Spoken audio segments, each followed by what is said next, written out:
Nickie Aiken. Thank you, Mr Deputy Speaker.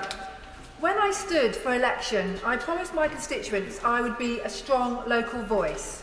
And this debate is at the heart of that promise. The cities of London and Westminster sit in the heart of our nation's capital.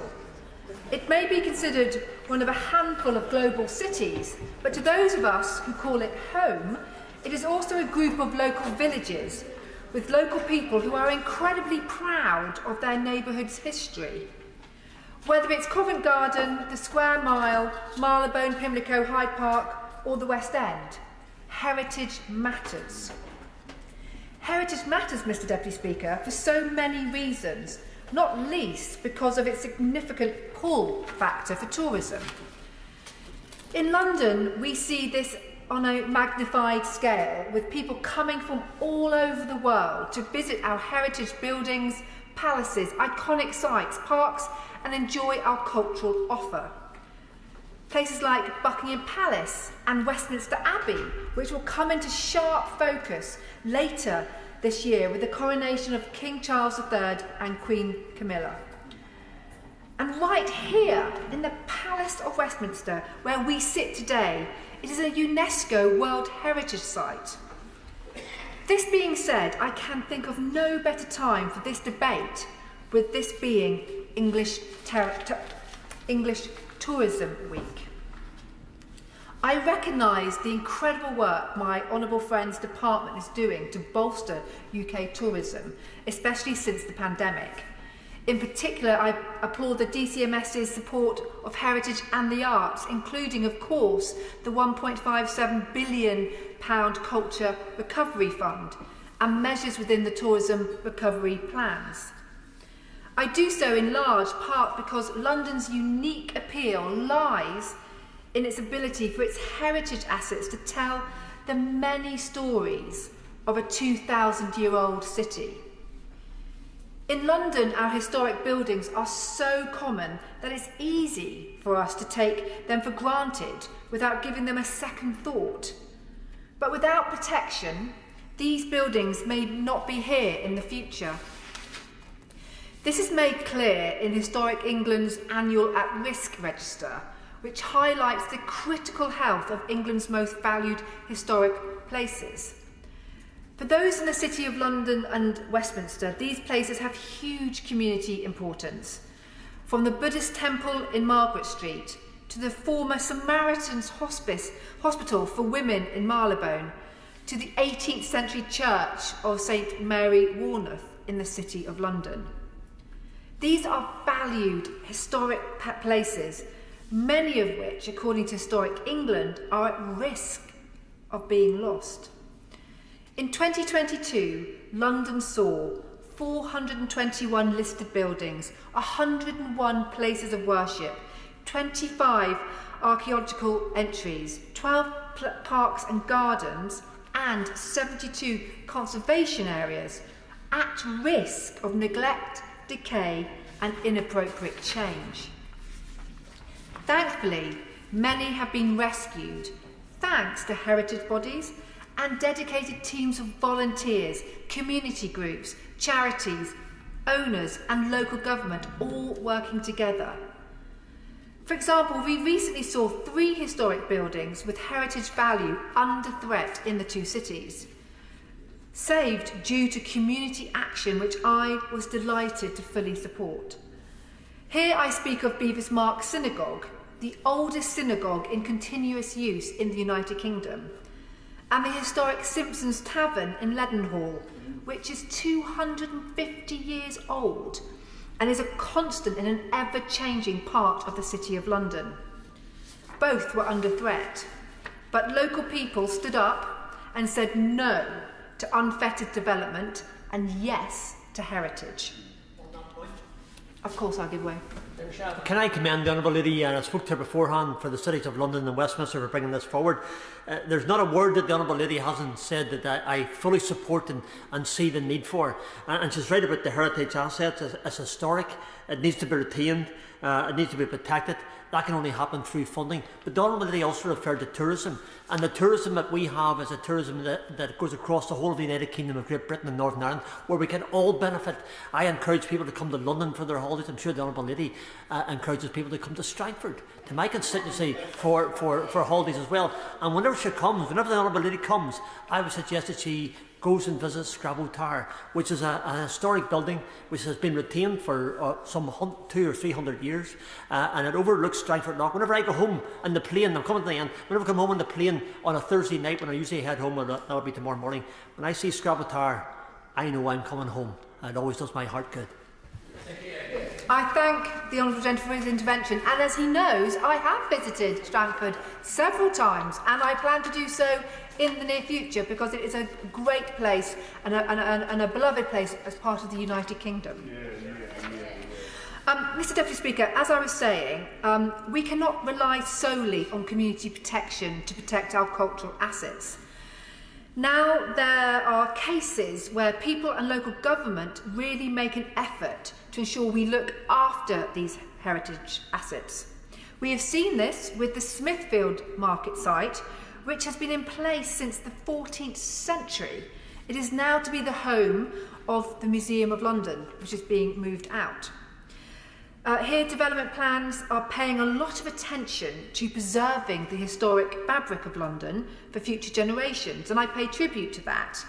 I appreciate that not everyone is happy to lose the meat market at Smithfield, but there are cases when you can do it well, you can do development well, and you can create a new offer for the next generation. There are cases where people are still fighting to save their heritage, and I share the concerns of Barbican residents on proposals to knock down and redevelop the former home of the Museum of London and Bastion House, to replace them with a major office development. And I am delighted to be working with the Barbican Association and the Barbican Action Quarter to ensure local voices are heard by the Corporation of London, and that these unique, important historic places are saved and used for community use and hopefully for housing. Mr Deputy Speaker, these are functional historic assets which serve their community and add to London's cultural offer. This is so important because communities want to see their local heritage thrive. Yes, concentrating on digital and tech is important for DCMS, but we cannot afford to lose focus on the conservation of the country's cultural and historical heritage. Without this emphasis, heritage will be at risk. London is modernising, but tourism figures and local support underline the popularity of the historic landscape. People care passionately about our historic environment. They want to be involved in decisions about their heritage and how we manage change. A good example of this recently is when constituents as well as heritage experts and bodies wrote to me concerned that Westminster City Council was not, in their view, giving enough consideration to the historic significance of Victorian gas-powered lamps in their plans to replace them with LED replicas. There are now very few functioning gas lamps left in Westminster. Each in their own right are works of art and pieces of our history, surviving the Blitz and London's urban revolution. But not all of them will survive due to the council's diktat to replace them with LED lamps. Thankfully, the brilliant London Gasketeers, a fantastic group of locals, are rallying to save these historic lamps. I met with the London Gasketeers on Maunsell Street in Westminster to show my solidarity with their cause, along with many locals. Many of these local people have never been on a campaign before, and they were delighted to be supporting the London Gasketeers. It is a cause which gained a wide range of support. Everyone from myself and the president of the GMB union, believe it or not, Mr Deputy Speaker. Historians, actors, cabbies, heritage experts, and most importantly, a diverse mix of Westminster residents who care passionately about their local heritage. And we have been successful, and I pay tribute to the London Gasketeers, and I'm delighted to see many of them in the public gallery this afternoon. Now, things like gas lamps might seem trivial to some, but like it or not, they are our material history. And people care because Westminster's heritage belongs to everyone. Issues like this matter to our overall social landscape. This is so important because London is a city where history and modernity remain intrinsically linked. The same can be said for urban development. Consider Soho. Soho has always been characterised by its narrow streets, which lend it a friendly, human scale. This is part of Soho's material history. However, things like the pavement licensing scheme, which might have been a great offer during COVID and was an emergency lifeline to many local restaurants and bars, it could now have a detrimental effect on this historic streetscape if it becomes permanent without any protections in place. This is why I'm calling for the Department of Levelling Up, Housing and Communities to ensure guidance to the Levelling Up and Regeneration Bill is clear when it comes to the conditions on which licences are granted. It is really important that local councils have the flexibility to determine where it is appropriate to have a licence and where it is not. Beyond the principal argument on access, we need to ensure our streetscape is consistent with Soho's conservation area status, respecting Soho's unique history and character. We must preserve elements of material history and evolve sensitivity in places which already have protection like Soho's conservation area or deserve protection like Westminster's Victorian gas lamps or London's historic buildings and places. Mr Deputy Speaker, we know that it is the preservation of our heritage and cultural assets which draw millions of tourists to London every year. A Visit Britain survey found that the vast majority of tourists see Britain as a place where heritage meets vibrancy and modernity. The same can be said for our cultural institutions, as 15% of international tourists attend a play, musical, opera or ballet. I, for one, am incredibly proud of the vibrant arts and culture offer in my constituency, much of which can be found in the historic West End, dating back to the 1600s. In fact, according to the Office of National Statistics, 8% of the UK's arts and culture businesses are based in the cities of London and Westminster. That's around 2,500 businesses. There is no doubt that the past few years have been extremely difficult for the arts and culture sector, and the commercial uncertainty of the current climate has not helped. Rising global inflation and consistent train and tube strikes all have a knock-on effect, hampering the recovery of this £2.4 billion sector. We saw during the pandemic the fragility of this industry. We cannot be complacent. We must protect our cultural assets. After all, heritage and theatres bring in £890 million a year, with over 16 million people attending a London theatre last year. To support the sector, we need to be working with the theatre sector in London to develop a strong UK talent pipeline through investment in the arts premium and the development of the culture education plan. My hope is that this will mean we can make sustainable, evidence-based decisions so we can preserve our culture and heritage while enabling people to enjoy them. While I'm on this point, Mr Deputy Speaker, though London is not part of the new Levelling Up agenda per se, it does form the heartbeat of British artists and culture, and we do risk losing these historic cultural institutions at our peril. We saw this with the Art Council's rash decision to cut funding to the English National Opera, based in the London Coliseum, not far from here. This decision would have seen the loss of a national icon, which gave local people so much. Not just the world-class opera performances, but also the local initiatives that they provide, such as the ENO's Breathe programme, which supports those suffering with long COVID. Here I urge the Minister to reaffirm the government's commitment to the arts and cultural sector, and in particular to the West End. Mr Deputy Speaker, we cannot forget the strength of this sector as an entrepreneurial and SME-led economic driver, locally, nationally and globally. And for these reasons, I'm very grateful to have the opportunity to speak today on the importance of protecting heritage assets in London. Since London's founding in 14 AD, actually in my constituency, in what is now the square mile in the City of London, this has been an ever-changing metropolis. Each generation has added its own personal touch, culminating in hugely diverse and historic modern city. Now more than ever, it is our duty to ensure that we do not lose what makes London London.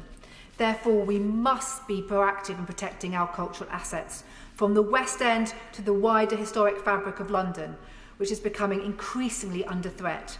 So I urge the Minister to reaffirm her commitment to protecting our heritage assets for future generations, and I ask that she work with London's cultural sector to stimulate growth, encourage tourism and safeguard the industry. London's historic assets are at risk of being lost to history. Mr Deputy Speaker, we cannot allow this to happen. Minister, Julia Lopez. Thank you, and I am very, very grateful to my honourable friend, the Member for Cities of London and Westminster, for calling what is a wonderful debate and for so superbly highlighting London's great, very rich heritage, its wonderful villages, and of course the importance of protecting historic assets for the benefit of present and future generations. And like her, I absolutely adore London's history. It's a pleasure to see her passion for her constituency again after her contribution to last week's debate on the lease of London Zoo. And I've covered this debate and that on behalf of Lord Parkinson, who covers the arts and heritage portfolio for the department. But these are all fascinating diversions from my own portfolio on data and digital infrastructure, and I'm also very glad to say that I've now taken on the tourism briefs for DCMS, and I think with the creation of the new department, I think you will see tourism play an increasingly important role within DCMS's work. As she has said, our heritage is an essential part of our cultural landscape, our economy and our country, and it's both globally renowned and world-leading, playing a vital role in communities across the UK, making our places great to live, work and to visit. Now, my honourable friend has a significant number of these impressive heritage sites in her own constituency, including, of course, the beautiful Westminster Abbey, amongst others, including the building in which we stand today. Her constituency contains more than 3,900 listed buildings, scheduled monuments and registered parks and gardens combined. And it's a fun coincidence, as she says, that this debate takes place in English Tourism Week. And the Honourable Lady will agree, I hope, that the UK's tourism offer is truly world-class, and I had the pleasure this morning to visit her own constituency and visit the Goring Hotel, who were very complimentary about her own efforts to champion the hotel sector. They are doing some fantastic work supporting young people into hospitality jobs, and as she highlighted in her own contribution, the sector has been tremendously resilient after some very, very difficult years, and as it's Tourism Week, I want to pay tribute to everybody in that sector who have done such incredibly demanding jobs throughout the last 3 years. Our tourism landscape is iconic, from historic buildings and incredible scenery to culturally vibrant cities and world-leading hospitalities, and not just here in Westminster. And I love the earlier plug for Strangford. If that's where we're going, I hope you do not mind if I encourage members to sample the delights of my own constituency of Hornchurch and Upminster, whether that's the vibrant Queen's Theatre, and I note what she says about levelling up, but I'm very pleased to say that the Queen's Theatre was a beneficiary of levelling up within London with a great grant from the Arts Council. Also our wonderful green spaces in Dagenham Park, the Manor, Thames Chase Forest, and heritage assets like Upminster Tithe Barn and its windmill. It's undeniable that heritage sites are absolutely vital to our tourism industry and a really tangible way to showcase our rich history. And of course, we want these sites to be around in the future for our children and our grandchildren to learn from and be inspired by, of course. She was drawn out of the Arts Council lottery and won a prize, and I'm pleased to say that my theatres also did not have their grants cut, but the loss of the Coliseum and the ENO is a grave blow to the whole of London, indeed to the whole country. And I wonder to ask her again if the government will use its best endeavours to ensure that that very misguided decision by the Arts Council is reconsidered. Minister. Well, I understand. I mean, honourable members have made their feelings very clearly known about the decision by ACE on the ENO. I know that a number of meetings have taken place, and there is, I believe, some transitional funding there. But I believe this will continue to be a subject of ongoing discussion between the two organisations, and I know that it's something that Lord Parkinson has been engaged in. Obviously, we want to make sure that we're protecting our historic buildings, statues, memorials. Local planning authorities are actually required to have special regard to preserving features of special architectural or historic interest contained within any building. And those buildings, statues and memorials of more modest interest can also be locally listed by local planning authorities. And we want to make sure that developers and local authorities take into account the integrity and preservation of heritage sites and the local area. When considering applications for planning permission, local authorities are required to take into account national policy, and that includes a clear framework on the proposals liable to result in substantial harm to or loss of a Grade 1 or Grade 2 listed buildings. In some cases, the Secretary of State for Levelling Up Housing and Communities, who retains the power to take over planning applications rather than letting the local authority take over, can take a final decision on some of these matters, and that is done in exceptional circumstances. But you will have seen a number of cases within, the honourable friend will have seen a number of cases within her own constituency where that has taken place over the years. I enjoyed her reference to the Gasketeers campaign, and as my honourable friend for the City of London set out, there's often a tension between development and heritage, and this is brought into sharp relief by examples in her own constituency, including the planned redevelopment of the City of London Liverpool Street Station, or proposals, as she sets out very articulately, to replace gas-powered lamps in Westminster with modern LED lighting. And as I was, just before this debate, I was at a tourism reception in the House of Commons, at which a lady thrust into my hands a little card telling me that Beverley in East Riding also has some of the oldest gas street lamps still in situ. So it seems that Westminster has a level of competition here in its own heritage. And so I give a shout out to them. But as I say, there are tensions between conserving the significance of historic buildings and their modernisation to make them fit for purpose for future generations. And that's why it's vital that Historic England, which is our expert heritage advisors, and planning authorities work constructively with development teams to facilitate creative solutions to resolve some of those tensions. But if I may, I'd like at this point also to name check Tim Briers, who is a key member of the Gasketeers campaign. He is a map and bookseller from Cecil Court. I first came across Tim during a campaign to save Cecil Court, which is a gloriously unique street within Westminster, and he then went on to sell me a beautiful silk pocket map of London in the 1800s, and it's something that I treasure very much, and I commend him for his enthusiasm and all the work that's happened under the Gasketeers campaign. Now, I understand that after... Hello, Tim. I understand that after a concerted campaign and pressure and support from the honourable lady, honourable friend for Cities of London, Westminster, the council has seen the light or the gas light and paused what they were doing. And Heritage England has now offered to identify a way forward, and they are encouraging listing applications which they will be prioritising. And I understand that a site visit has also been undertaken. They'll be engaging also on the redevelopment plans for Liverpool Street Station, also in the Honourable Lady's seat.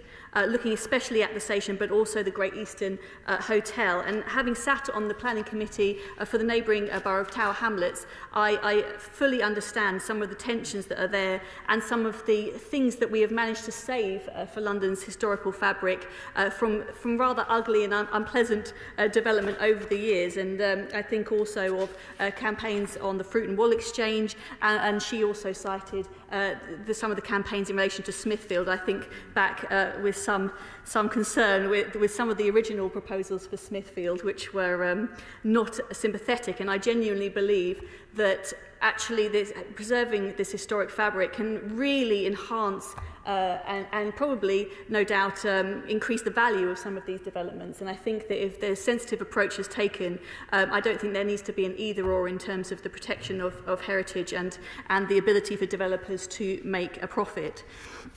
Now, as she will be aware, it's a criminal offence to demolish a listed building or to carry out works of alteration or extension that affect its character without the permission of a local council. And a recent example of a local authorities playing that critical role was the reopening of the Tavern Inn, a London Grade 2 listed pub that was 6 years after its illegal demolition. Now, in that case, the owners were ordered to rebuild it brick for brick following a planning enforcement ruling. And it's hoped that cases like these will really prevent developers demolishing other sites without relevant permissions.